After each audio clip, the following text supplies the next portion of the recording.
ஜனநாயகன் வெளிவருமா? மேல்முறையீடு செய்தது தயாரிப்பு நிறுவனம் உச்ச நீதிமன்றத்தில். உச்ச நீதிமன்ற நீதிபதிகள் இந்த வழக்கை விசாரிக்க விரும்பவில்லை என்றும், மேலும் தயாரிப்பு நிறுவனம் தாக்கல் செய்த மேல்முறையீடு மனுவை தள்ளுபடி செய்தது. மேலும் இந்த வழக்கை சென்னை உயர்நீதிமன்றமே விசாரிக்கட்டும், எனவே அங்கு சென்று வழக்கை நடத்திக் கொள்ளுங்கள் என உச்ச நீதிமன்றம் ஒதுங்கிக் கொண்டது.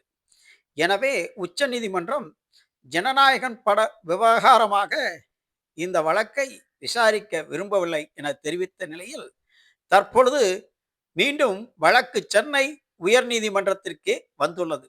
படம் வெளிவருமா அல்லது மீண்டும் வழக்கு நீடிக்குமா என்பதை சென்சார் போர்டின் அடுத்த நடவடிக்கை பொறுத்தே குறிப்பிட முடியும்.